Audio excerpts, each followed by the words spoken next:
Well, welcome to the April 30th, 2024 session of Tangerine SDR Ham Sci and the Clementine technical session. My name is Dave, KB0S, and this week, basically, we've had a series of storms, and one night I did unplug my radios, and it took me an hour and a half to get them all back together working properly. These little radios, I have wires running every which way, and it took me a while to remember which wire went to which place. So it's so the one thing I did this week is I got a bunch of I call them cow tags. They're little plastic tags that you often see in cow's ears, but smaller. And I'm labeling up my wires so I know which wire goes where. Anyway, so that's about it for me. Next on the list, we have Nathaniel, W2NAF. Go ahead, Nathaniel. Thanks, Steve. I've been just trying to keep things going with the different things at the university and the research. So I've been working with my student Devin Deal, who's trying to integrate the SAMI 3 ionospheric model to work with the FARLAP ray tracing for his master's project. And he's defending his master's thesis this Wednesday. So we really had to get that going. So I came up with a whole list of different ray traces I wanted him to do on Saturday, both relating to the eclipse and relating to traveling ionospheric disturbance event we're looking at. So I got that off to him, and today he showed me some very nice looking ray traces. So he's still, making some progress on that and still working on it, but it's coming along. And then I got the annual report for my career grant in on Sunday. So that was accepted today. So we're trying to get funding for a new postdoc, Kukai, which everyone, ARDC and NSF, have all promised they would do that. So we're just actually trying to do all the paperwork to, get that all finalized, but that's coming along. And then aside from that, just continuing with classes and everything else. A couple more weeks of classes, and then of course it's Dayton, and this Daisy 2 grant proposal is going to be due. So it's keeping me very busy. So Yes. back to net. Well, a good thing to remember is at this point last year, we didn't have the RX 888 system working. That's true. And now it's working very nicely. We got So, beautiful data from it from the eclipse.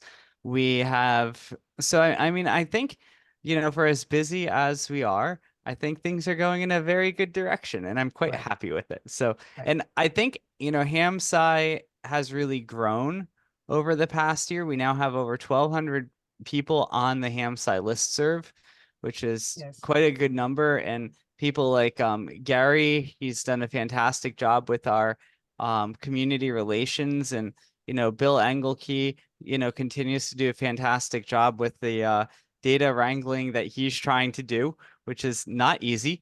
And I think we really have made some great progress, and it's really wonderful. So yeah.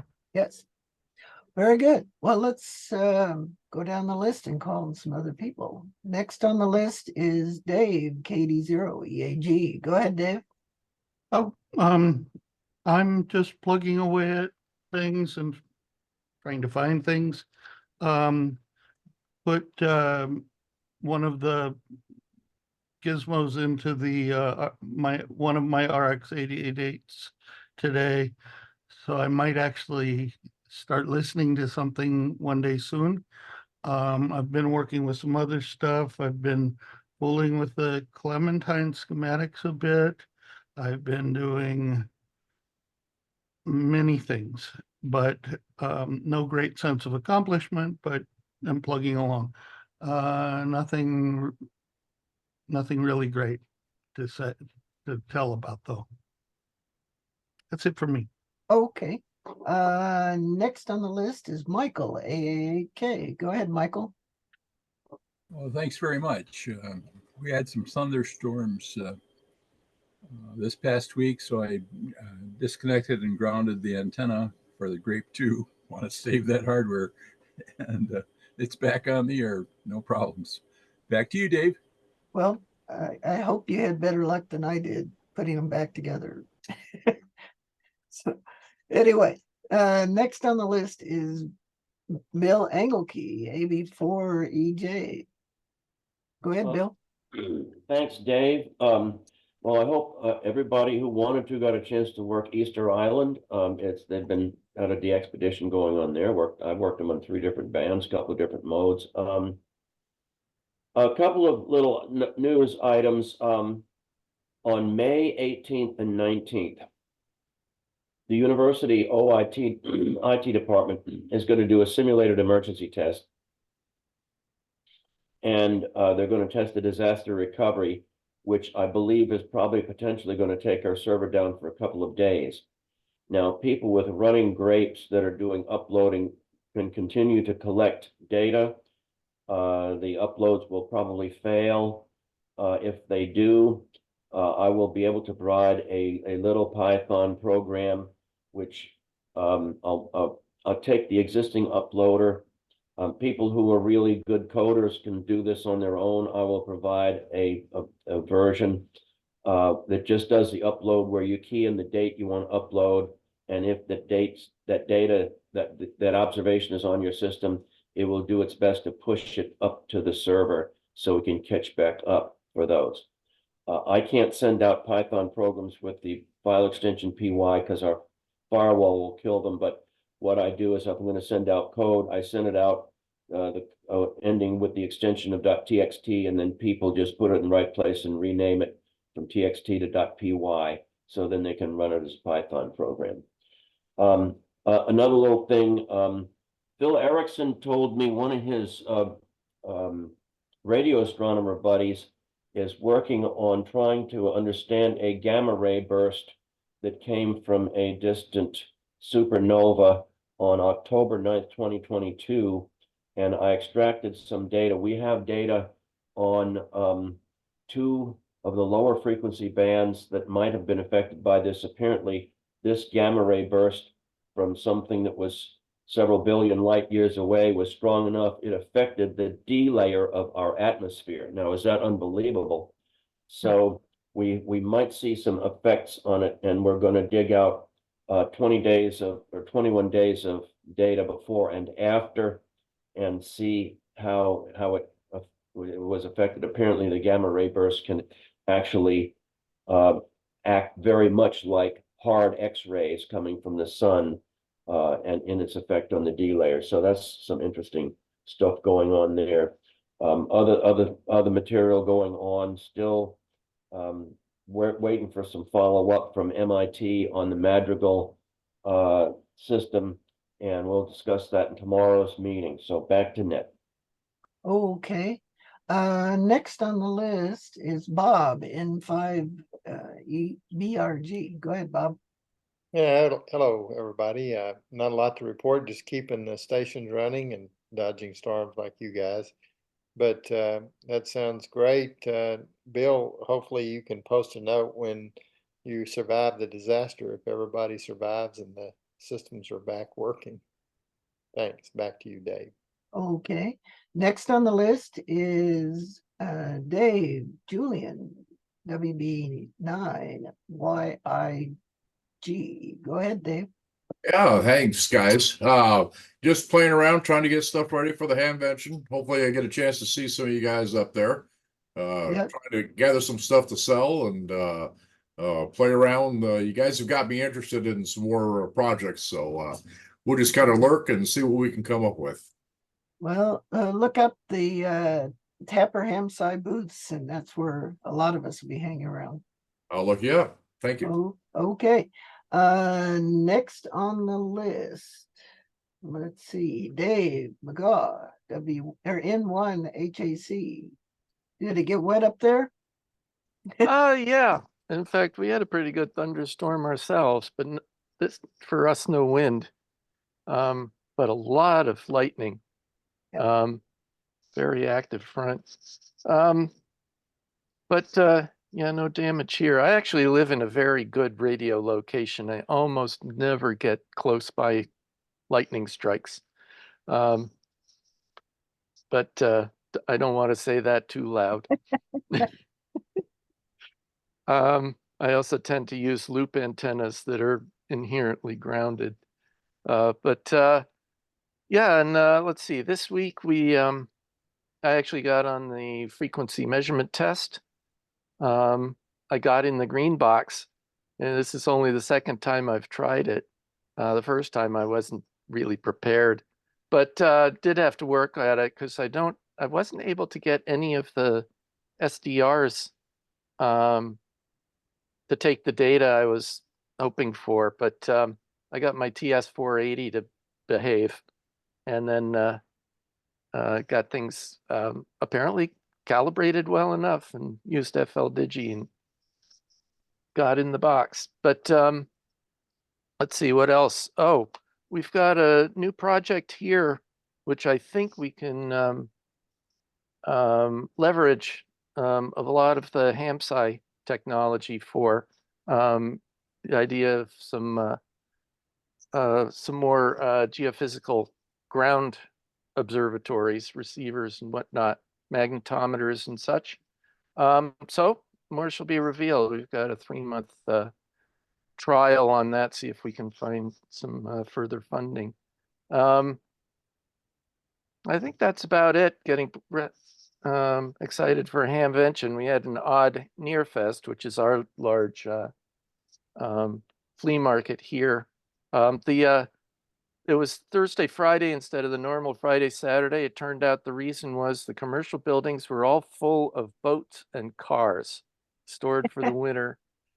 And Saturday was the day they were all going to come out. So they didn't think it was a good idea to have a bunch of people milling around at the same time.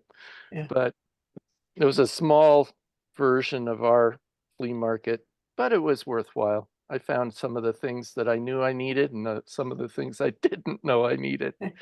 So back to net. Sounds familiar. Next on the list, Gareth, KD2, SAK. Yes. Your Evening all. call sign moved just as I was reading it. Evening all.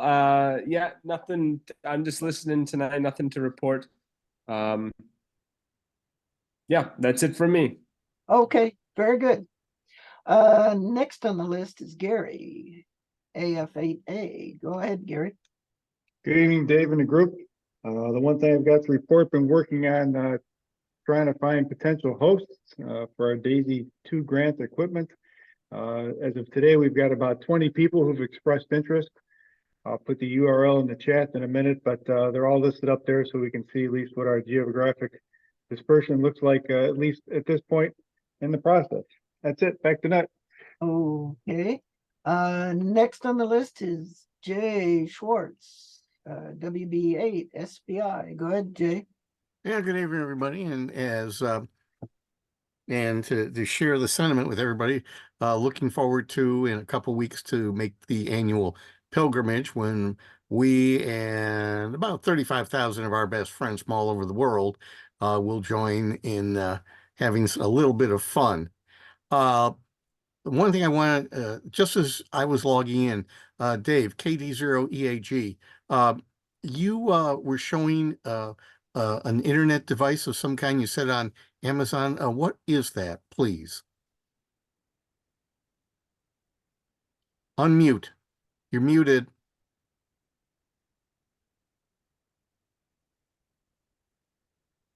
This is one that I think there's some interest in amongst the 44net and ARDC folks. It's a GL iNet router, essentially, that has a 4G LTE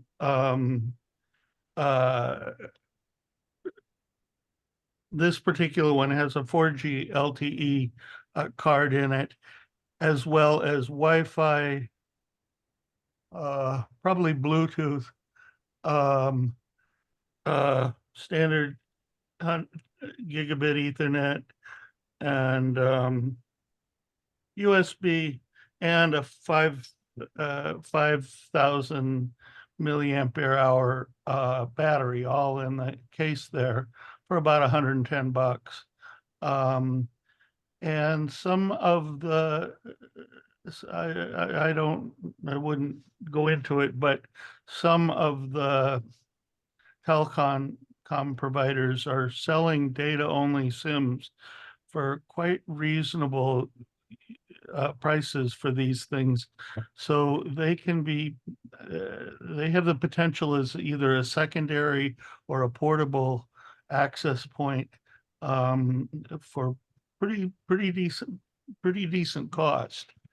So do you think that, you know, like setting that up in a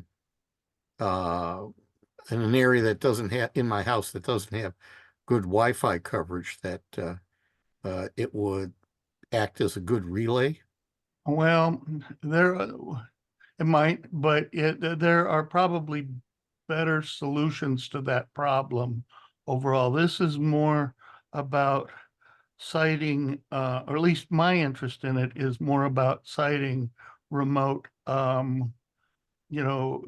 data collection sites in places where it's not easy. You get two ways to the internet through it. It's got wireless LAN and the 4G, and there are 5G ones, but they're more expensive. But it's just a strategy for probably having a redundant access for data collection and maintenance of otherwise difficult to access sites is my interest in it. There are Okay. lots of people who have other ideas. All right. Thank you. Sure. Just thank you. Other than that, hope everybody's doing well, and we'll hope to see you all at the pilgrimage. Back to Net. Okay. Next on the list is Lawrence. Lawrence, do you have any comments? No update from my side. Still learning the ropes. Okay, very good, and welcome, and glad you're here. Let's see. Next is Michael Howen, AC0G. Go ahead, Michael.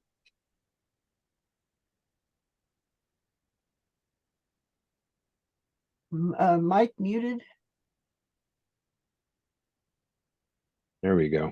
There you go. Sorry about that. Not a heck of a lot to report. I've been putzing around in the shack, trying to switch some computers around and simplify, decrease the spaghetti I keep tripping over. Been working somewhat with Rob. I have installed on a couple of B-Links 24.04, and so we've been plowing through, making sure Whisper Daemon can build and install on that platform. There's already some problems that cropped up just in terms of installing dependencies and packages and things that are done slightly different on a couple of packages in 24.04. I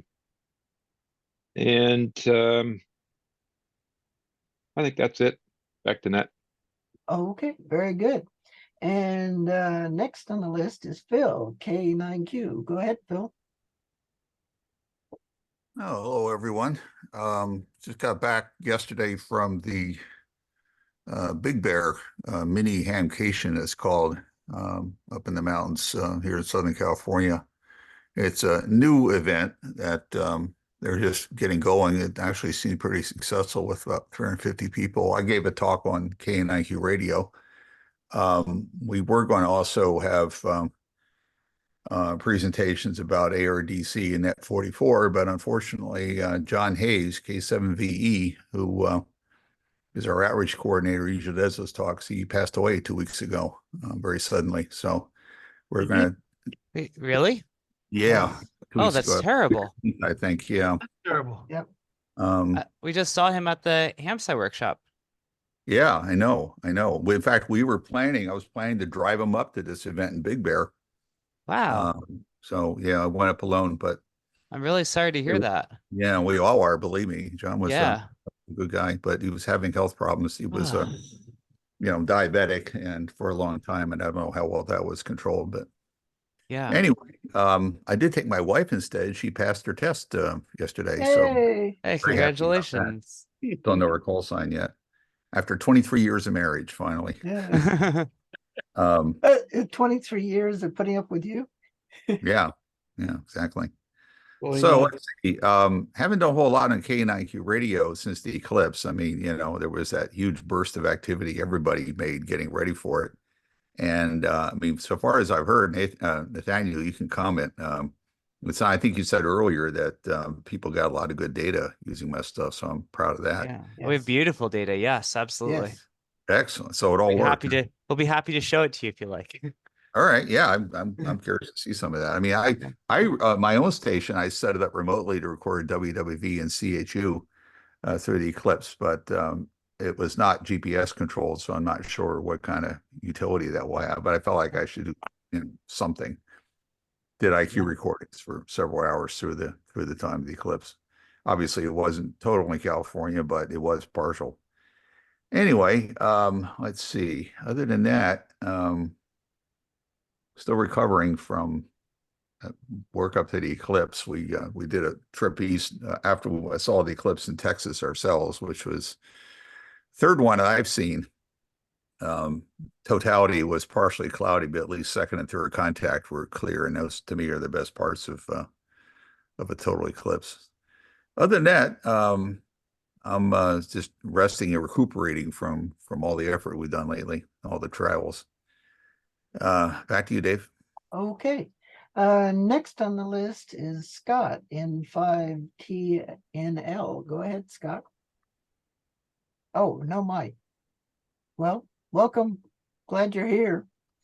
Next on the list is Tom in 5EG. Go ahead, Tom.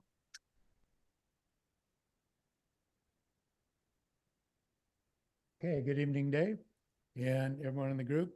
Let's see, I ordered one of the external reference oscillator boards from Turn Island Systems last week, Paul's company, and looking forward to getting that. I've got a development kit for one of the Silicon Labs parts, and I'm going to synthesize 27 meg from a 10 meg GPSDO and give that a try. So looking forward to getting all the parts together and seeing how that works.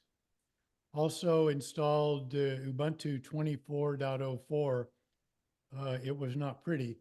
A lot of problems with Wayland, and I had to revert drivers and go back to Xorg to get the video working on it. So I've got an NVIDIA card, but I think it's an older card, and the newer drivers that are Wayland compatible don't support the ancient vintage of NVIDIA cards. So it was entertaining, but it's all up and running, so we'll be able to play with it a little bit. Back to the group. Yes, and I got 2 of those kits and put them into RX-888s today. I turned them on to test them, but I haven't really used them yet. And I also did Rob Robinette's mod with the foam and a little bit of copper, adhesive copper. So that made it really slick to put it all back together, which that's an improvement. There we go. So anyway, so did I miss anybody on the list? I think Jonathan jumped in there, and Rob Robinette Now came up Rob. too.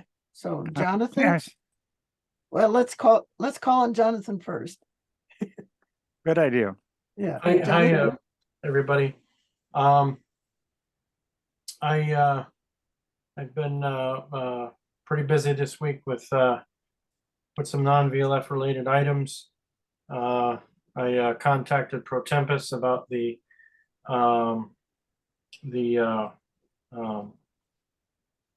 pulse per second edge walking issue that I have. The issue is that you would expect that the receiver would report bad reception, and it doesn't. That's the issue. To have it toggle back and forth between the timing solution and the internal counter. You would expect that when there's marginal reception and the receiver isn't reporting that. So that's kind of the mystery. So I have a. Is it supposed to report that? It should. Yeah. See, I mean, just knowing where that antenna is, I really have a hard time understanding why it's bad reception. Well, to me, I'm not surprised because we're dealing with line of sight signals. Yeah. So I'm not really surprised, but what But I think you have like 70 to 80% just clear sky view from there. Jonathan, you're calling VLF line of sight? No, this is GPS. Oh, GPS, sorry. Yeah, he's having an issue with this Pro Tempus GPS module, right. which I mean, to be fair, I don't think anyone else in this group is really looking at the thing he's looking at. But he's saying that the PPS timing signal is walking, and it's happening like around this time of year. And I'm struggling. It'll do that if you have the wrong location. What do you mean the wrong location? If it does not have its position correct. Why would it not have its position correct? Well, maybe it didn't do a survey. I know I have GPSs that have like where they were born locked into their memory. Mm-hmm. And they will, when you first start them up, they're like over in China. And if they don't get a proper position, or also I will have it happen also if I like have something at Dartmouth and then I bring it out to the house and it doesn't do a proper survey, the PPS will wander around because it thinks it's in a different location than it actually is. So timing GPS is actually, they don't routinely keep track of where they're located? They may or may not. Some do, some don't. Okay. Well, that sounds awfully strange, you know. Yeah. Well, some of them don't have a backup battery, and they don't store it in a EEPROM, so EEPROM. So they no, there are ones that will start up cold. When a GPS receiver starts up for the very first time, it has to collect an almanac for every satellite, and that takes right. What, 12 minutes, 15 minutes, something like that? Yeah, it can. Yeah. Have you done that at this location, Jonathan? Well, so the Trimble Pro Tempus doesn't have a battery. So it will start up a cold start every time. And it takes about 15 to 20 minutes to do a full survey. When it does a full survey, then it goes into what Trimble calls overdetermined clock mode, which is their timing mode, and uses their algorithm to maintain the timing solution. But the weird thing about this is that I would expect that it would come out of this overdetermined clock mode, and it doesn't. It stays in it as if everything is okay. But then I see the pulse edge toggling back and forth, and I guess most of the time, most applications, they don't see, because because what VLFRX tools does is it looks for the it predicts where the next pulse will be, and if it doesn't fall within that window, then it falls out of sync and it has to resync again. But that's all well and good. I would just expect that the GPS unit itself would report these marginal signal conditions, which would cause it to fall back to its internal counter. Yeah, well, that would be called holdover. Yeah, But but I still don't like this antenna has like a clear view of at least 80% of the sky, I think. So I just don't see how it would be like marginal conditions. I would go in, double check the reported position. I suspect it's not correct, but once it gets up, does its survey. Most of the, a timing GPS will do its survey.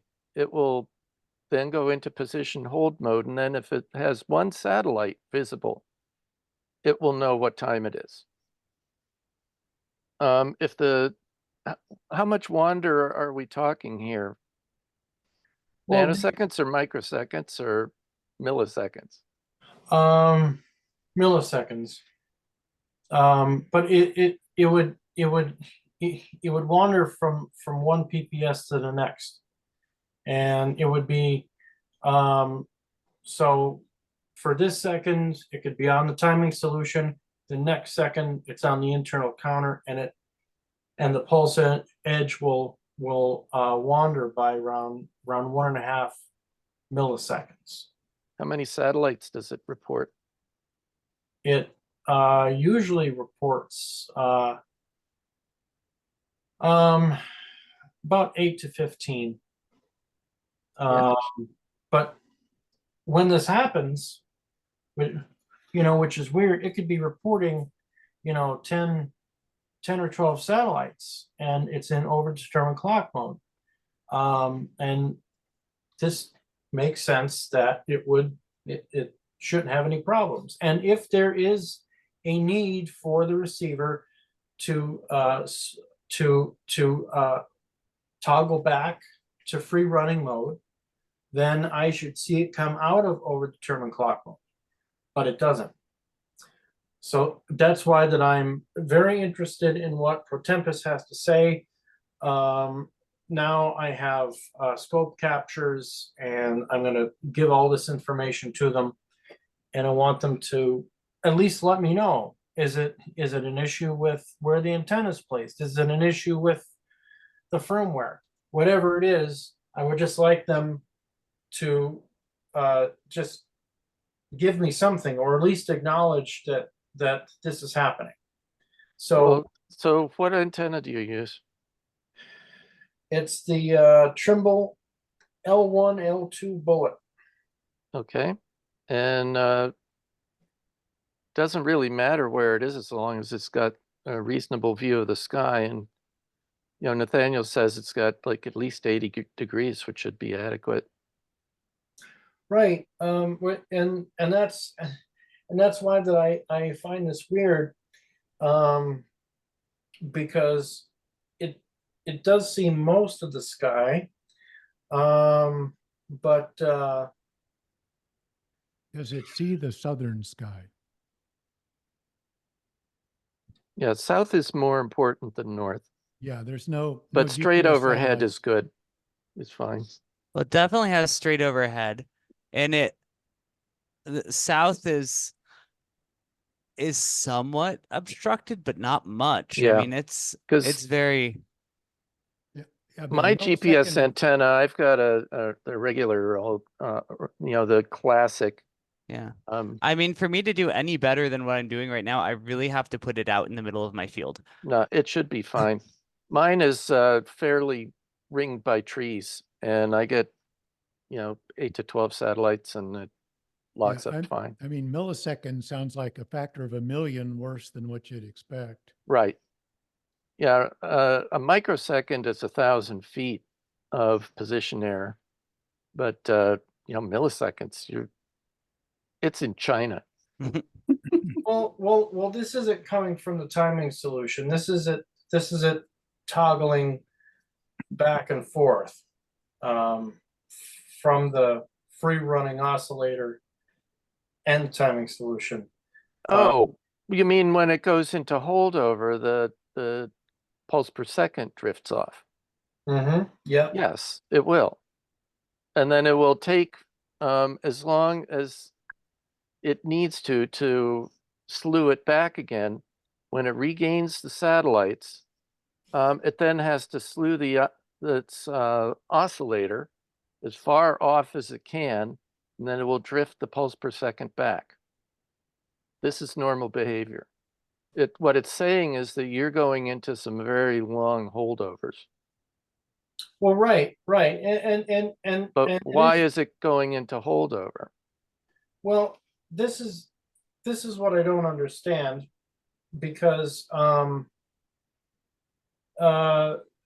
this seems to be seasonal, because in the wintertime I really didn't have this problem, but because I also remember last year I had this problem at the same time, and during the summer.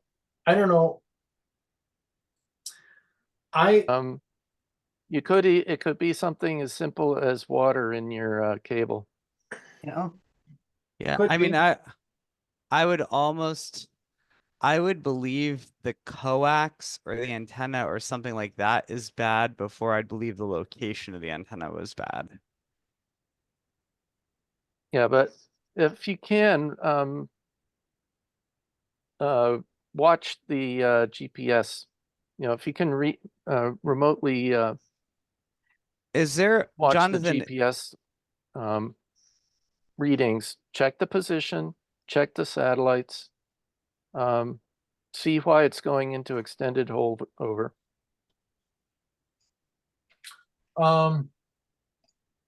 Yeah, I could monitor all that. I could also get a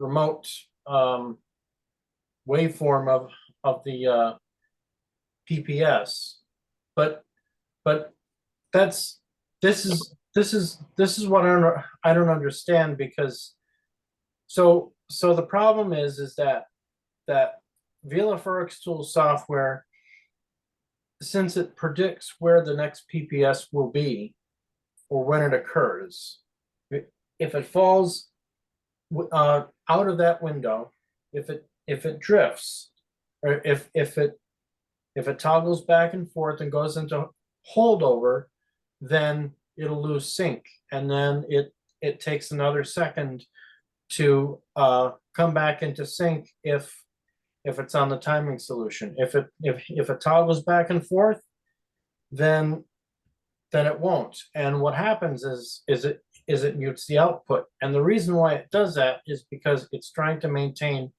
its timing accuracy in the signal capture. That's why that it checks for that. A lot of applications doesn't predict where the pulse per second would be. It just expects it to be at the right place. So how wide is the window? Jonathan, does the system actually measure, like, report an SNR per satellite or something like that? Yeah, I could bring that up now. And does that vary with time? It doesn't actually record the data now. Right now, everything looks great. Yeah.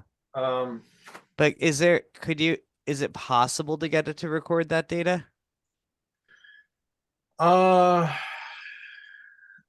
Not easily. It outputs the information in JSON format, and then I would have to write that format to disk. Well, that's not terrible. No, and that would be useful. Yeah, I could do that on the VLF server. I just have to figure out how to. Because I think that would be a really good way to help debug this. Because, like, as I said, I'm very suspicious that it's the antenna location. I would, potentially believe that there's water in the coax, or the coax is bad, or maybe the antenna isn't, something went wrong with that. Is this one of those locations where squirrels can chew the wires? We have this one done pretty well. We only have like, it's all mounted. This particular coax is all mounted to the house, and it's only, maybe about 10 feet of exposed wire to exposed coax to the outside, and then it enters the house very quickly. So I think we have it in a good spot there. How about if it's the opposite situation? What if VLF RX tools is getting interrupted and loses track of time by tens or hundreds or thousands of microseconds and guesses the wrong place? Well, I looked at that.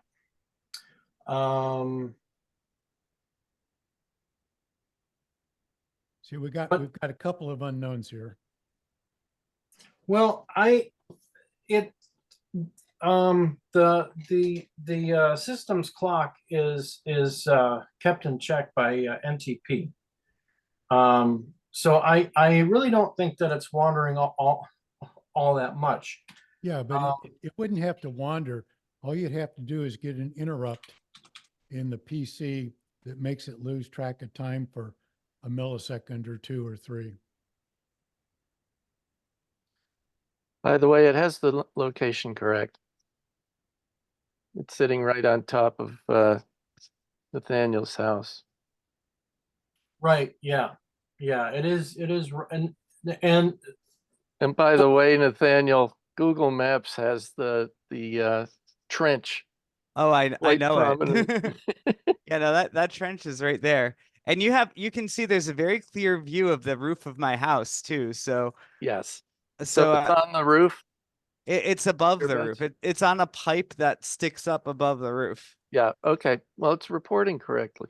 So I mean, I really think the location's okay. So the GPS is doing fine. Yeah, I think it's got very strong receive signals. Yeah, I think Tom, yeah, that may be the idea, is that the computer's getting interrupted. Well, yeah, I see this wild PPS pulse intervals skipped. But it's and this is like right now. Yeah. This was before, and this is what happens in the timing log.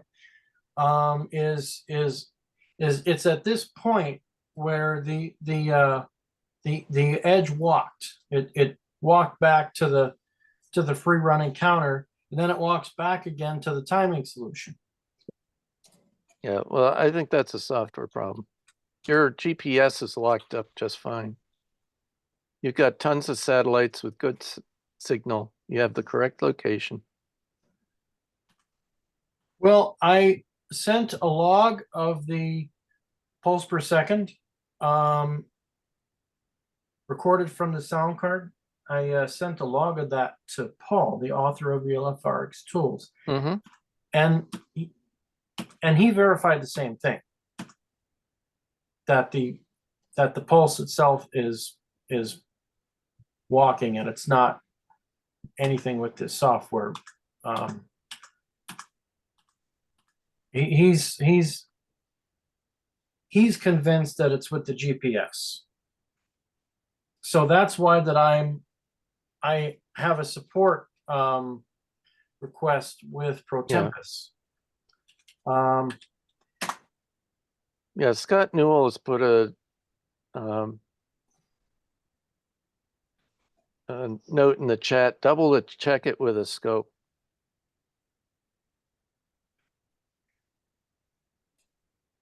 Yeah, this is an ideal candidate for using the Tapper tick, which is the time stamping interval counter. Right. If you could check that pulse against a known good 1 PPS pulse. That would tell you pretty quick what's drifting. Well, assume that I do that, and it actually is walking like I'm seeing. Then what? That's why that I'm contacting ProTempest. Now, right now, the pulse edges are actually behaving, but it'll probably in a couple minutes, it'll you know, shift again. But that's what I'm saying. I mean, right. Yeah, you know, I think you need a measurement system independent of the computer to verify where the issue might lie.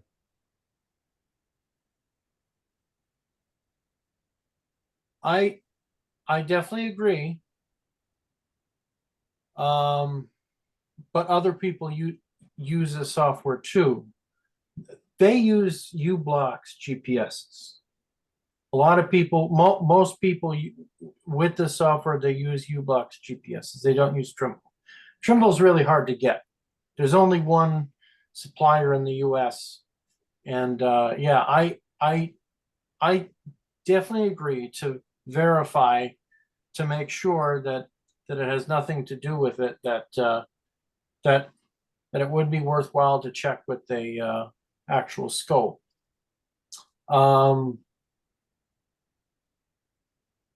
But anyway, that's you know that's why that I wanted ProTempest to actually look at this, because I think there could be a problem with this that ProTempest doesn't know about, because in probably many applications like they use these in 5G base stations, they might not be checking where if it has this problem in a 5G base station, the base station would fail. I would hope so. I mean, would definitely that's the hope whole so. point of them, is that they have to keep very tight timing. Right. Anyway, But anyway, so so I have a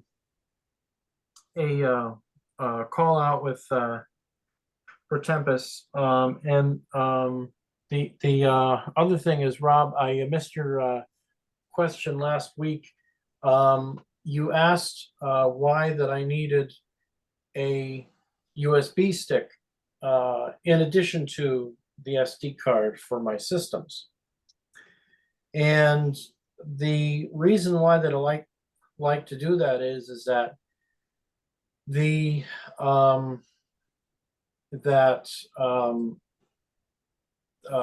instead of eventually botching up the SD card, even though I might use like a Samsung Industrial, which they have, instead of botching up the SD card and botching up the operating system, the VLF data is written separately to the USB stick. And if that were to ever go bad, then I could just pop out.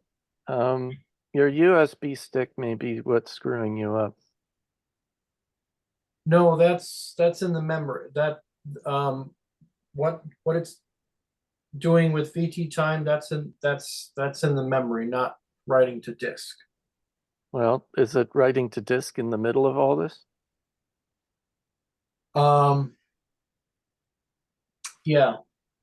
Because USB sticks take the time out periodically, and they will screw up your timing. Well, yes, and that's assuming that the timing of the system is being affected. Yes.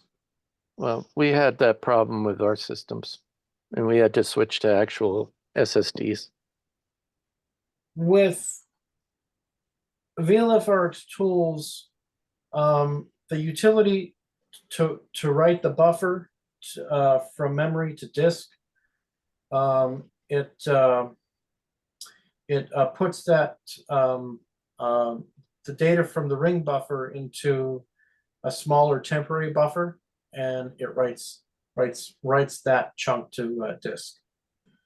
So it doesn't dump everything all at once. It buffers it to make sure that it's not overloading the disk. In fact, there's an option in VT Write where you could set up the buffer size if you need a bigger buffer size. Usually the default works, but the buffers, depending on your drive, you might need a bigger buffer size. But most people don't have many problems with that. So, but yeah, that's why that I use the I use a USB stick instead. And the USB stick is formatted ext2, not ext4. I would like to break in here and let Rob Robinette say something before we reach the end of the hour. Is that okay? Sure. Sorry about that. So Rob, go ahead. Oh, goodness. I don't, well, I don't, let's see. I think that in terms of the HAMSI activities, I think one of the most important activities in the last week is we did have host a call, which we've discussed, I think, in other meetings, but we had hosted a call last Tuesday with a group, the Whisper Beacon group, led by Roland, HB9VQQ. And Nathaniel participated. I forget who else was there, but anyway, we discussed with them.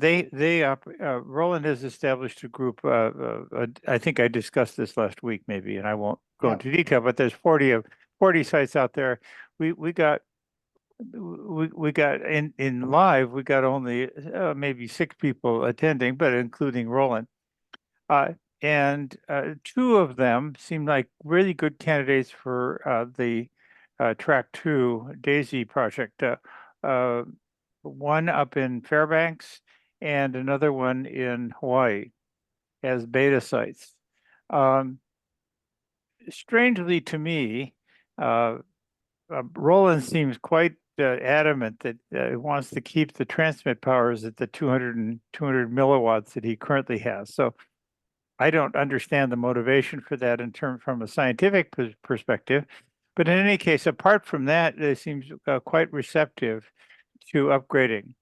And I think we are increasingly seeing the value of having simultaneous transmissions on multiple bands. So I think there's an action item. I'm getting one of the Whisper Demon 8s, the Whisper Sons are coming back, rather. 8 is coming back to me, and I think we could deploy it even before any further, before there's the Track 2 stuff funding comes. We should have at least one of these units that we could deploy. I wouldn't mind a trip to the Big Island to help them with one in there. So maybe we'll do that. Anyway, I think there's a possibility, and I'm going to be meeting with Roland at the Friedrichshafen convention in June. And things like these, these issues and maybe other sites will show up there, of his sites will show up in Friedrichshafen. And so hopefully I'll have the opportunity to broaden the awareness and interest in his group in becoming Whisper Sound transmission sites. So that was a major activity that I think is relevant to this group. Let's see, what else? Well, Michael and I today worked on Whisper Sound, got Whisper Demon installed on his Ubuntu 24.04 machine, and we'll see. It seems to be running. I don't know how well, but we'll find out. But this is the first exposure I've had to Ubuntu 24, which I think Tom said he struggled with. we didn't have too much trouble. There's a strange behavior. I think a new behavior in the bash of 2204 in terms of how it deals with variables, but we worked around that. And we were using a server version, not the desktop, so we didn't have to struggle with Wayland. Yes, we didn't. That Yes, Tom was struggling with. yeah. Yeah, and I think we're going to go through and de-snap it. I like we do on everything else. Get rid of the snap service because it's been only until I did that. The Ubuntu 22 server I had in New Mexico was just crashing every few weeks. So I got de-snapped it and it became reliable. So let's see, other things. I think I've been working a lot to make the grape upload service in Whisper Daemon more reliable. I'm still seeing a lot of SSH timeouts to the to Bill's server. In other words, Whisper Daemon goes and tests first to see if it has access to the and the account exists and it can auto log into it. And I'm seeing a lot of occurrences from many different sites that the PSWS server times out the SSH login, and so I don't think it's the client related. I have set a timeout of 4 seconds for login. Maybe that's too tight, so I've been extending the login timeouts to 8 seconds. I'll go on a binary search, but at some point it seems like there might be something. I'm surprised that to have that difficulty reaching the Alabama site because it's has a otherwise great connection to the internet. But I don't know what's going on there. Bill's server, I don't think Bill's with us, but Bill's still Yeah, not. he's here. Right, but I'm Yeah, sorry. I'm here. Oh yeah. Oh I'm yeah. looking Hi, to Bill. see- Yeah, I'm looking to see what timeout settings I have in my uploader. See if it's anything different. Yeah. What's the grape uploader from the grape 1 and 2 systems?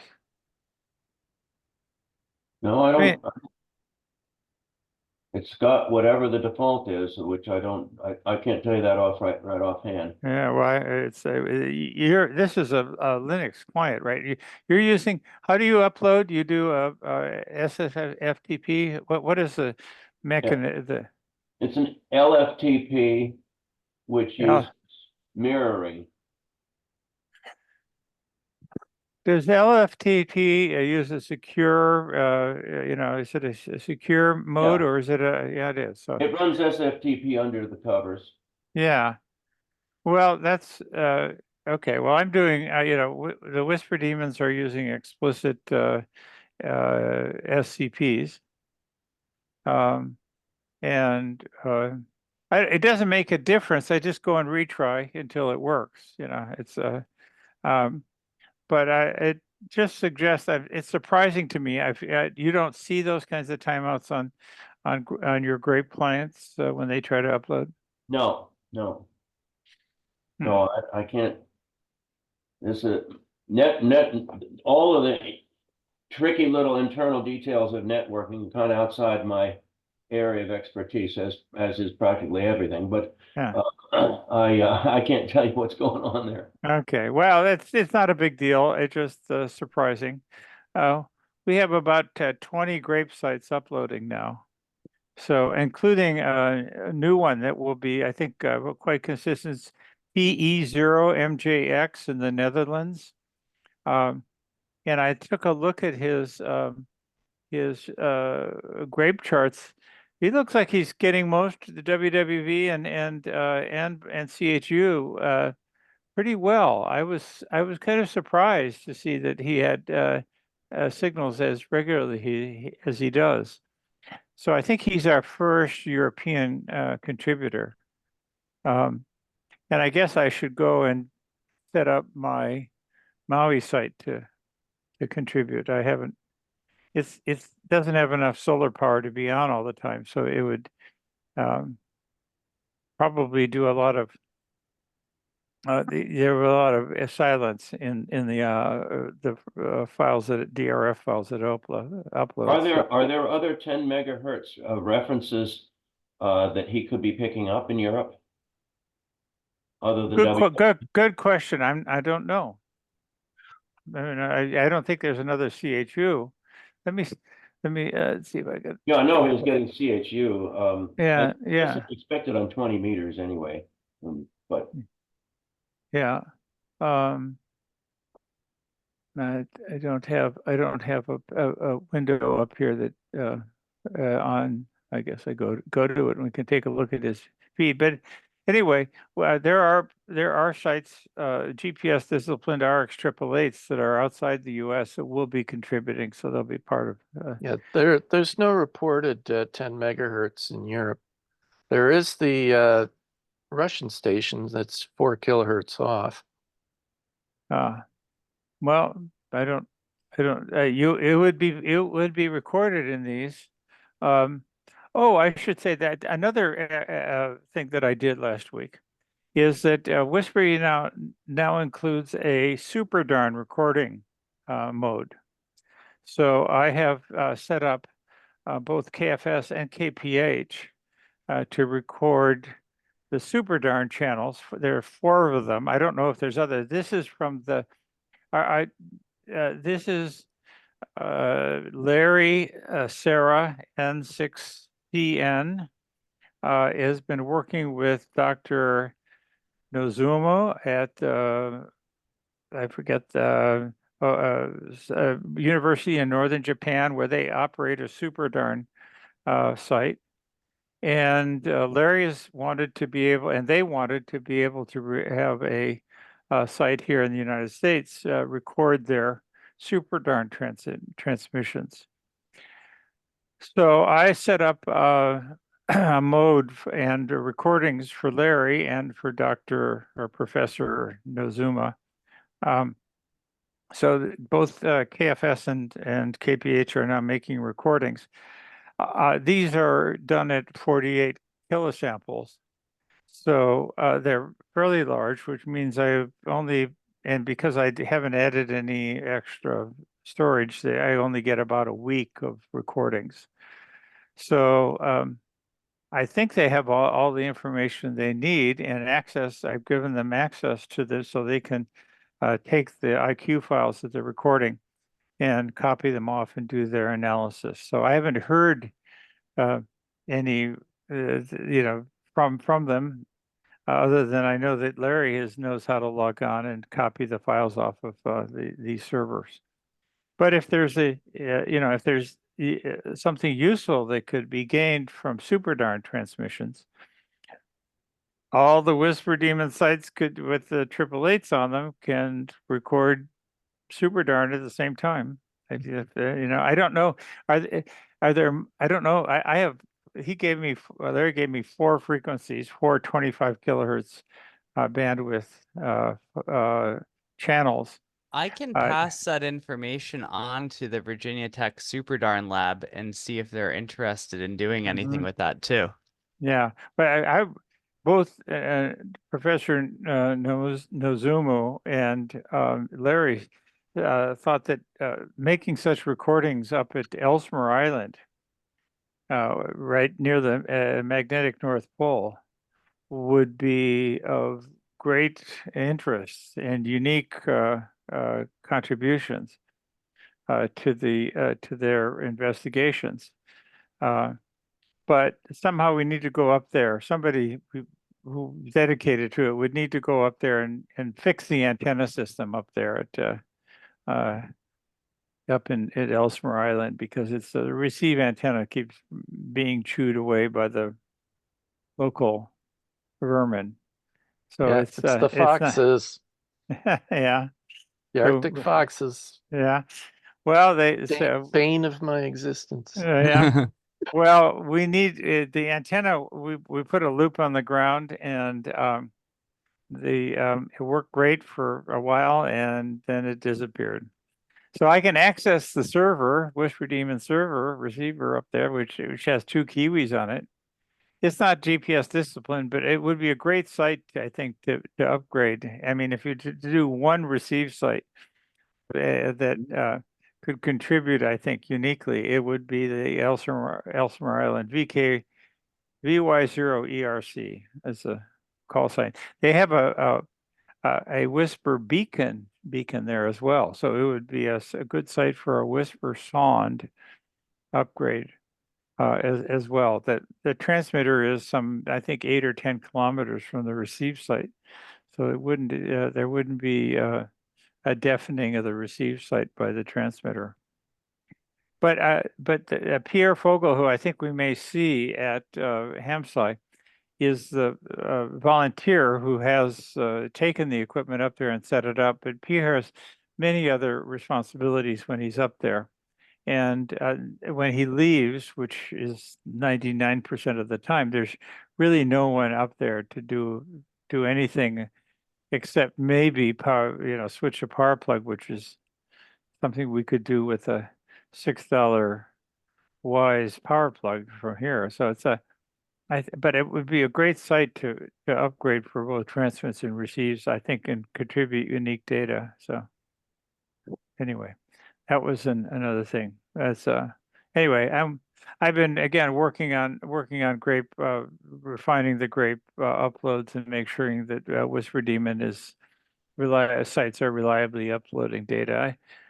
We have 18, 19, 20 sites now that are uploading consistently.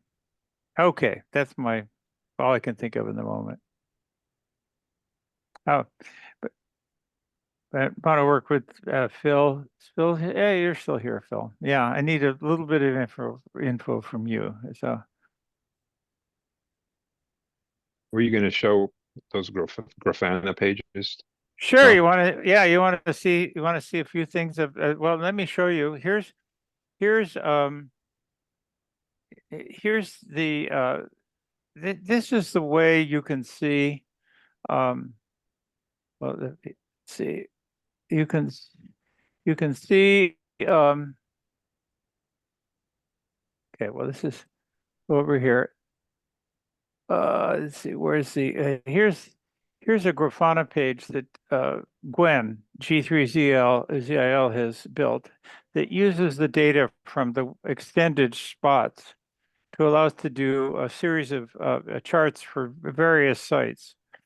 In this case, we're looking at Nathaniel and Patrick's W3 USR Whisper sonde, and we're looking back, 4 days now. And the top line is the Doppler shift between that, and I've set it up. I think, Rob, I think we're seeing the B-top view. Oh, sorry. That's Thank okay. you. You're welcome. I did. Thank you. Let's see. Let me try again. Let's see. Whisper sonde. There it is. Sorry. There it is. Whisper sonde.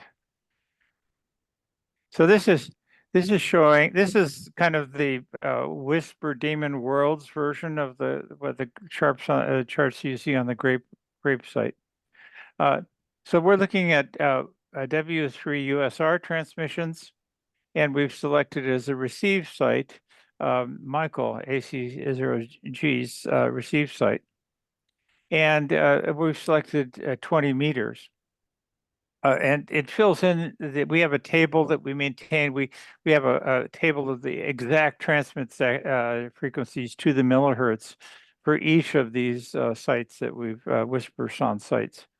So if you look back here, you can almost see the step sizes. Of course, we get the Whisper decoder outputs the frequency in 1/10 of a hertz steps. So you can see the discrete kind of step sizes in here. This outline is the sun altitude at the transmit site. And then down below, the next line is showing the spreading, right? The width of the received signal at the received site. So Doppler shift and the Doppler frequency over the 2-minute sample time. and the spreading of that signal are two different dimensions of the that we document about the received signals. So you can see here that during the day here, on most days during the daytime hours, that spreading can go down to almost the resolution of the measurement system, which is about 8 millihertz. But and then of course, when the band opens and closes, not only is there a lot of Doppler shift, as one might expect, but also there's a lot of spreading, which is kind of, in a sense, another dimension of Doppler shift. But it's almost the second derivative. If you think of Doppler shift as the rate of change of the frequency, and the spreading as the rate of change of the rate of change of the frequency. So we actually have the first derivative and the second derivative of the frequencies being shown here. The next one is the absolute signal level. This one is, let's see, what is this? This is the, oh yeah, well, this is the signal strength, I guess it is. No, that's the signal strength. This is, I don't know what this is, the SNR. Okay, these are SNR values. This is absolute signal strength. So this is like you get absolute signal strength, but these are not arbitrary units. They are actually in dBm. And because we know what the background noise level looks like, which is the lowest charts. Now, these aren't calibrated values. So we don't know that that the E field coming into Michael's antenna this is exact. But you can see that the change over time at diurnal changes of the background noise level suggests that Michael's receive system is actually, the noise is largely coming from the ionospheric transmissions, not from internally generated or locally generated noise sources. Well, it could be beyond the ionosphere. Well, it could be Could be beyond. galactic noise. We have a paper on that. We were able to actually, Gwen was able to identify at one time that it appeared that we were able to, at KPH, to discern a 2 or 3 dB bump in the noise associated with the rise of the Sirius A, galactic center noise source. And we could track it as over days. That peak would move, by an hour every day. So yes, you actually, and I suppose we might be hearing Jupiter or elsewhere if the band is closed. But if the band is open, it's likely that the signals from outside of our ionosphere are being blocked. Now, what frequency is this? This is 20 meters. So Oh, okay. So we can go up. Let's look at 15. Here's 15 meters. Okay, give it a second. It has to do a query. There it is. Okay, so you can see we got nothing. I don't know. I'm not sure. Yeah, that was documented. So the band was dead on the 28th. What you would want to, what you might do is that noise plot, plot it day to day over sidereal time. Well, it's you can see the sidereal time is plotted up above, and so you can see in this is the received side, angle of the sun. So if you just project that down to down here, you'll see that daytime. No, that's solar time, not sidereal time. What do you mean? I'm sorry. Sidereal time is to the stars. Galactic noise goes by the stars, not by the sun. Oh yes, of course. I see your point. Yeah, I'm sorry. You could add that. That's certainly something. I'm particularly interested because we may be looking to use some of these systems as rheometers. That's the type of instrument that actually uses galactic noise as a signal. Yeah. Well, there's lots of interesting events. You can see things in here. We've got propagation events during the night. Presumably these, I don't know what they are. You guys probably know better than I, but we can, you can see things that I wouldn't expect. So, but I'm not an expert on this. So it's, Things that go bump in the night. That's about it. That's what we're studying. yeah. So anyway, that's one. That's one. Here's the example. Just as another thing we've been working on. This is the RX 888. This is a web interface to the RX 888 into Phil's system. So we are working. I mean, there is a, this is a pre-alpha piece of code. Well, CB band's pretty obvious. But it does give us a way to take a look at the have a 0 to 30 megahertz view of what the RX 888 is seeing, and to see, as you can see, there's RFI lines up above 30 megahertz on the right hand end, which you wouldn't be aware of if you didn't have this kind of view. So this is something that will become, I think, is going to make it a standard part of Whisper Demon's 888 Whisper Demon installations.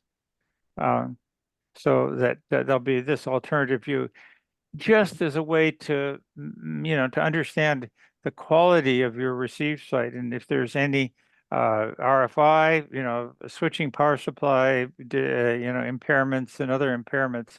But there's, a lot of we're just starting to study this and to see how to make this a more useful interface. So, yeah, I think- Rob, is the waterfall data on available from the GitHub? I mean, the code that supports the waterfall? This code is called the K9Q-web, and I think that John Melton has published it. I think Franco is actually has created a little shell script to install that installs it. Of course, you have to have. Franco has a GitHub with the software. Okay. It's Yeah, we had the github.com one- fventuri Yeah. K9Q-webgit. Yeah, I've installed the one with the wideband spectrum, but I hadn't seen the waterfall. And I was wondering, maybe that's just a recent update. I will say this code very, very, very preliminary. Yeah. This is, I don't think, well, I don't know. This is the first I've encountered it, and Phil installed this, so he's the one who can tell you more about it, its Yeah. use. I've used one of the older versions that's got the wideband spectrum, but I hadn't seen the waterfall before, so maybe that's new. Where is this running, Rob? Is this a KFS? Yeah, this is one of the The one ones I installed at KFS. Yeah. Yeah, this is actually I'm interested in what people think about the bouncing noise here. I think it's lightning.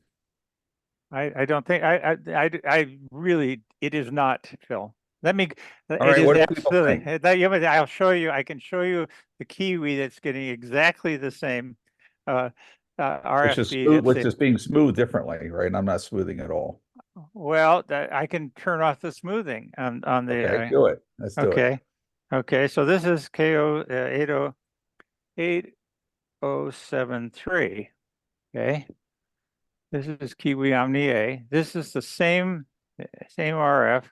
Let me turn off the sound here. Let's go to the spectrum. Okay, okay. So here's the controls. Okay, it's chopping off the bottom part. Okay, wait, turn it off. There's no. That's what it looks like with no smoothing. What was that? I don't know. You're chopping off the bottom part of the range here, I think. I can change the here, auto scale it. You want me to, I can move the, move it use down. less room for the waterfall, more for the real-time display. Well, it's a little sluggish. Well, I'm sorry, this is not the most efficient. I mean, you're looking at something that's updating really quickly, and we're using Zoom to communicate. You can open this page. It's any one of you can open this page and look at it yourself. You turned off all smoothing on the. waterfall. Yeah. Destructives. Okay. So it sure I don't looks. know. I mean, the one thing I thought of was that I was accumulating bin powers as a float rather than a double. I changed that last night and it had no effect. Yeah. So I don't think it's a math artifact. And the front end has no AGC, as you know. It's a fixed gain. No, that's well, you know. Scott N5 at TNL says he's seeing it on his installation as well. What's interesting is that different parts of the spectrum bounce, which is kind of what I would expect for lightning, following Well, you different can, yeah. I mean, you can see the lightning strikes that Yeah. spread across I periodically. mean, at but nighttime, you see all that on the low frequencies, and you may even hear static crashes. So, yeah.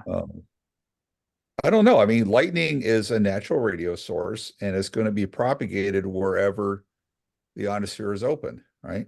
Yeah, but I Dave, mean, what are you showing us? But yeah, what I'm showing you is exactly the same RF. Yeah, but it's being generated differently. But it's being generated differently, analyzed and generated differently. So, this is what it looks like over here on yours. And I can change the. Let's see. It's faster responding because there is no averaging. I don't know that time. It almost And it's like it pretty has low. different. I mean, if you look at, how far down is this below the stronger stations? It's pretty far down. I don't know. I think for me, the Kiwis view is a lot more informative than this one. Oh, Scott suggests testing with no antenna. That's a pretty obvious thing to try. Why didn't I think of that? It should be flat. Yes. Yes, that should be flat. Well, this is a relatively flat antenna. I mean, this is 3 to 30 megahertz. Yeah. Well, the noise is not going to be flat. The noise is not going to be flat. There's also a one of Clint's shelving filters ahead of this. Right. So it's shoving down everything starting at roughly 10 megahertz. Everything below that is and it's got a very effective AM notch filter. See absolutely nothing down there. Well, that's ahead of that, and I think that there's a high pass filter. There's a chirp sounder going through there. Oh, wait a minute. That says it's just a feed line and it's still bouncing. All right, Scott, can you show your display? So yeah, I mean you can look at the. I didn't see the ionosonde going through there, but anyway, those are the. You won't see it on that one. The when you were just that's on, gonna I was try to seeing it make it scan public. through. I mean, if it's happening with no antenna, then something else weird is going on. What? Oh, well, okay. Well, I In the don't. chat, Scott Newell is. Oh, okay. I'm not seeing your chat. I'll open up the chat window. I'm sharing, so I don't see the chat window very easily. Oh, here it is. I guess it'll pop up someplace. There it is. Okay. Well, I was seeing there's something scanning like 20 megahertz and up that I was seeing. Oh, yeah. I mean, you probably There it also goes. see chirps. I mean, they're pretty common. Somebody is just occasionally just chirping like most of the HF spectrum. Right. Yeah, you can see them. By the way, something completely different. I wonder if people had heard that WWVB took a hit. WWV what? WWVB. 60 kilohertz took a hit. Are they off the air? No, but they're down to one antenna. Oh, wait a minute. WWVB. Okay, the one in Colorado. Yeah. That's the 60 kilohertz that sets your wall clock. Signal is even weaker than it normally is. Okay. Right. So they're down 3 dB. Hmm. They had a windstorm, 100-mile-an-hour winds. Oh, God, that would do it. And knocked down one of the corners of the south antenna. I've not been to the site, but I've certainly seen pictures of it, and it does look like wind would not be well tolerated. Boy, 27 megahertz is sure busy. Can I ask a quick Yeah, off? that's CB. Yep. Yeah, I guess you guys have seen enough of this. I can. Ask a quick off-topic question? Yeah. This this may be something you all have discussed, but this is it upside down? Yeah. Yes. Okay, anyway, it's just a Bodnar. But it's one I just bought. And I didn't know if people were familiar. It won't stay focused. But it's the one they're selling now, and it's 1 hertz to 1.1 gigahertz is the alleged tuning range. I didn't know if anyone was familiar with that. It has a USB-C connector on it. I didn't know if anyone knew anything that I should know about that. Because they seem to be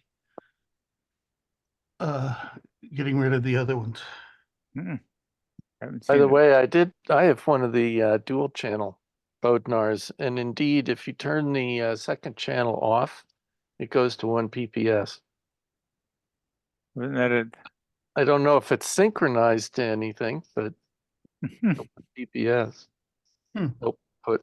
Apparently, it is documented that someplace buried in the Wagner documentation is a description of that PPS signal.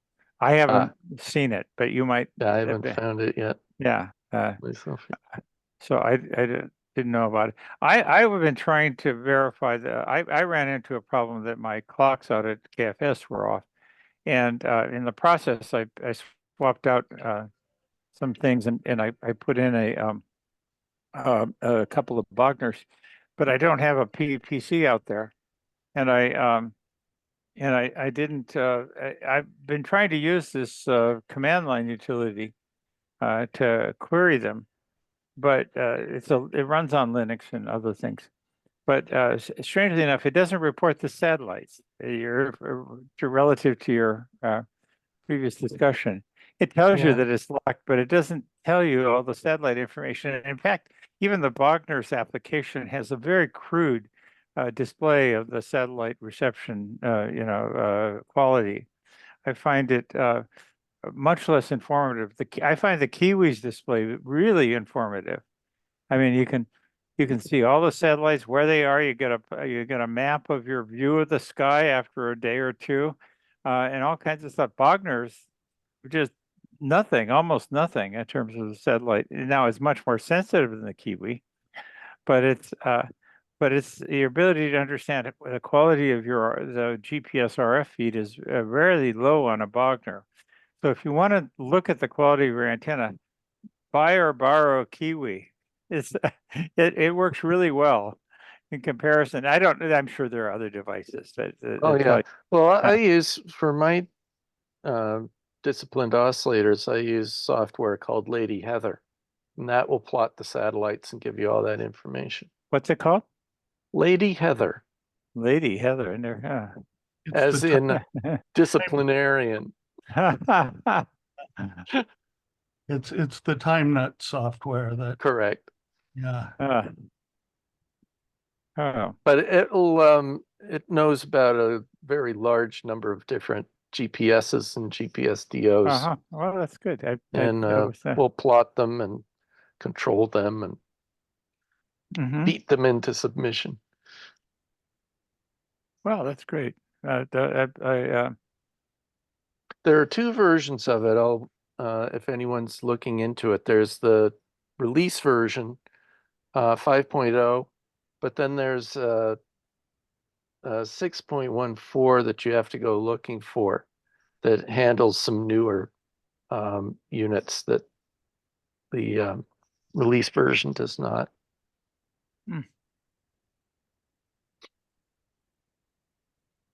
It looks like it's a Windows program. Yes. Okay. No. We run it on Linux. You do? There is a Linux version. There's actually a Mac good. version. You have to go looking for it if you can't find it. we can get Oh. it for you. Okay.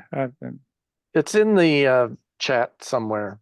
The blog about it. I see there's a GitHub site for it. So it looks like. Yeah. Ah, that's great. Yeah, we've been running it on the RPies. That's good. Thank you. I can run then I can run this on the Linux machine out there. And This is what the Time Nuts folks have been using for some years now, to keep an eye on their everything back to the, the the Thunderbolt, Hmm. Everything really. It's kind of the pet project of that group. Hmm. Well, it's been seriously. That blog says for Windows, but the Linux version's buried somewhere in there. I'd say it's in he has a GitHub site. Okay. 6.1.4. So completely. That may be new. Yeah, it's supports the Mac in the US. Seems well documented. Good. And installation instructions look pretty straightforward. Well, one more thing to try, but I've got to work on other things. Okay. Linux 24 was released, and we're working with that. Excuse me. Got to take a break here.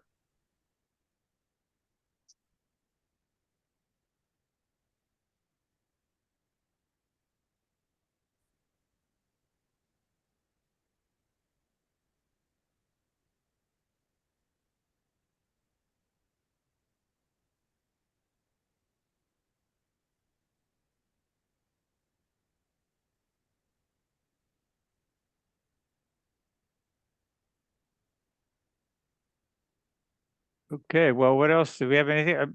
Nathaniel, what's your progress on the proposal? I haven't made a lot of progress on it this week because I had to get some other proposals and things for students done. So I've got to keep working on it, and I have yet some more other proposal stuff I need to do tomorrow. But I know Phil, I'll probably need to go to bed soon since it's almost 10:30 here. But I know I told Phil I would show him some of the data from the eclipse. So I've got a couple things I can show here. Yeah, sure.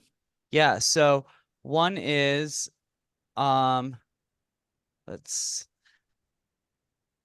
do this one. So this is data that was collected with the KA9Q RX888 at my house near Scranton. And so I was listening to both STHU and WWV/WWVH. So this is on April 8th.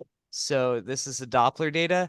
So here's CHU on 3.33, 7.85, and 14.67 megahertz. And you can see a really nice eclipse signature right here. Oh, that's cool. And then here it is on the WWV, WWVH band. So here's 10, 15, 20, and 25 megahertz. And again, it came through really clearly.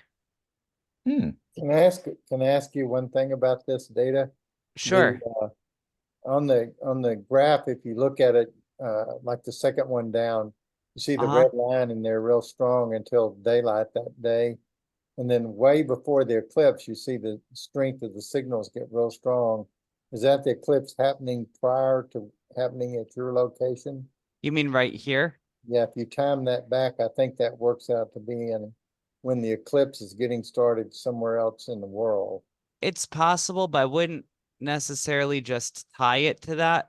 We see on a regular basis these the grape type of data, just we'll see it suddenly drop off in signal strength for an extended period of time. And the people in the New England Grape Group have shown that that corresponds with a drop in the FOF2 moving over to where you'd expect the refraction point to be. So I wouldn't Wait a minute. Where were you pointed just now? On this was 15 megahertz, right? Oh, right here, 15 megahertz. Yeah, right Isn't here. that just when the band opens up in the morning for you? Yeah, that I think so. Yeah, so there's nothing remarkable about that. No, I don't think so. Okay. Yeah. Well, all of these have a leading edge though to the signal stream, as if Yeah, that's when the something, band opens, right? you think like if we look at it the next day with no eclipse, you'd see that band opening happening. Yeah, I mean, especially look at 20 and 25, right? I mean, those bands are closed at night Mm-hmm. usually. Well, 10, So 10 sees meters does nothing. the same thing.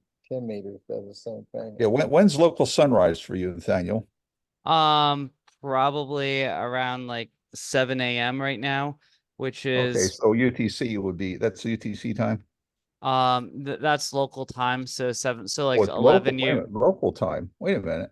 No, on here 7 a.m. local time, but this is being plotted in UTC time. Okay, all right. So you're yeah, 4 so hours behind, 7. right? So yeah, that's right about That's sunrise. yeah, Yeah, that's right there. sunrise. Sure. That's And just what I you would can expect. you can see sunrise, like there's a sunrise signature right there. That increase in Doppler shift with the multimode splitting, that's a Mhm.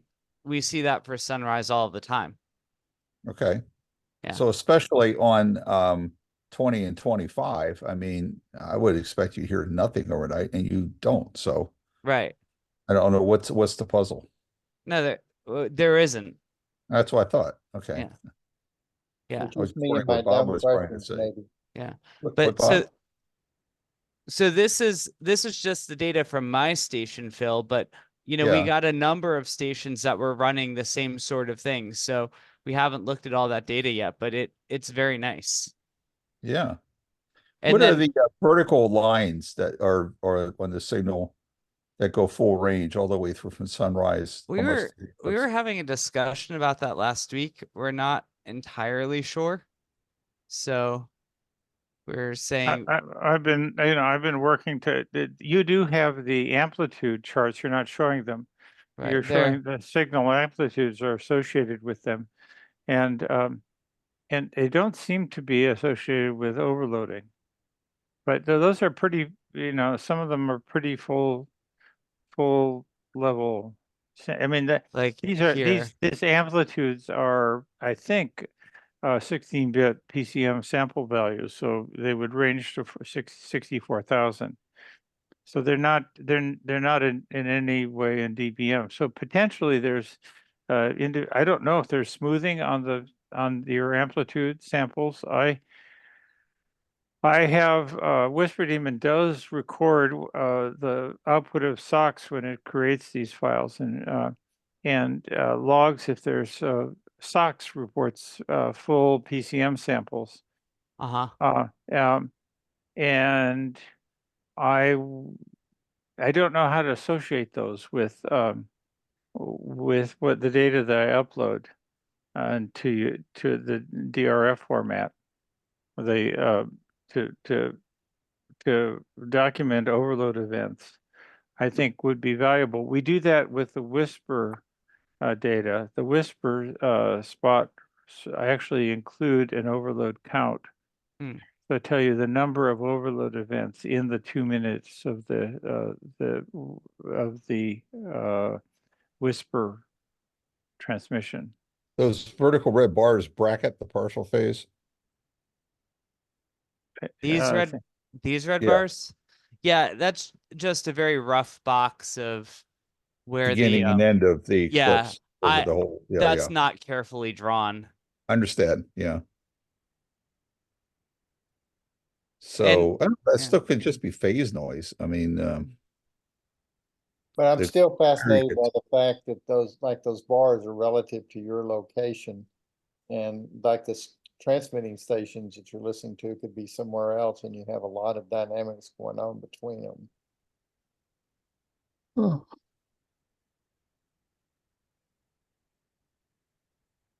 And then here's the data from the RBN WhisperNet PSK reporter. So all of that mixed together.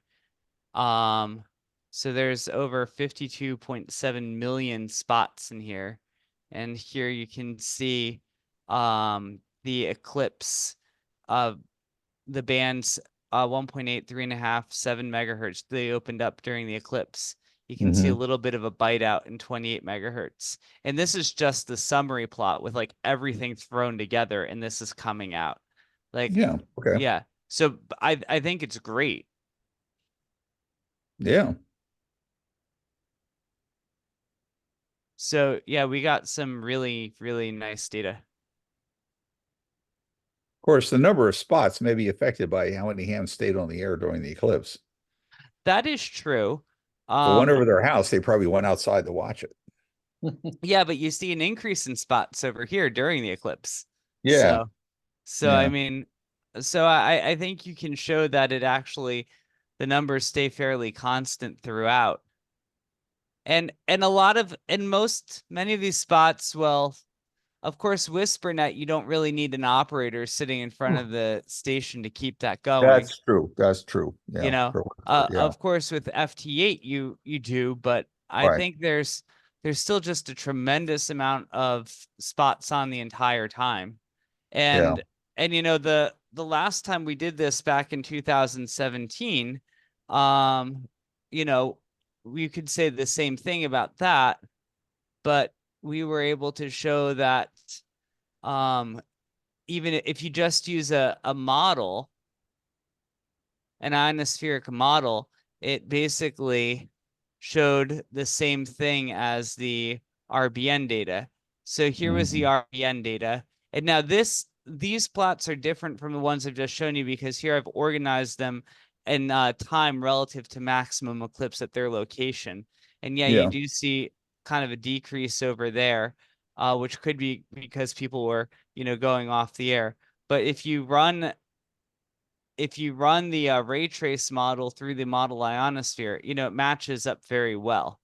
Oh yeah, So, 14 meters closed and 160 opened up, I guess. yeah. Well, so this minute. is so I had to split the model up into two cases. So this is E region refraction. So I found that 14 megahertz matched the E region refraction well, but then 40 meters and 80 meters, they matched the F region refraction well. Okay, that makes sense. Yeah. Because the D layer is opening up and you're able to see the F layer through it, right? Yep. Yeah. Yeah. So it worked very nicely. And we also, the model also suggested that the these lower bands, the 40 and 80, they were using high takeoff angles, and the 20 meters was using low takeoff angles. And I wouldn't trust the 1.8 megahertz modeling here. I don't think I think my suspicion is nothing showed up here because I thought the model might have gotten the electron densities a little too low.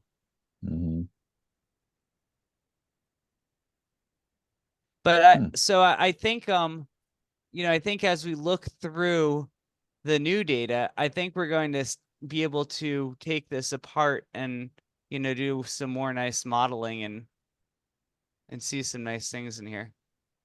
Wow. Yeah. So we have think about all the bits. Think about all the bits it took to make this plot, you know, starting with the gigabit flows from every RX 888. Yeah. And all the software whittled it down to this. It's pretty crazy. I mean, this probably does represent the single most massive HF observation of a solar eclipse in history. A total eclipse. Yeah. So the concept that it's going to give you an ability to close the loop on your models is a powerful thing out of Yeah.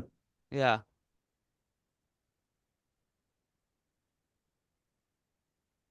Pretty cool. Yeah. So quite happy with that. I think if it's okay, I'm going to head off to bed. It's about 10:44 here. So. All right. See y'all. Thank you very much. I can leave it on for whoever wants it though. Yeah. I I'll feel I stop. just want briefly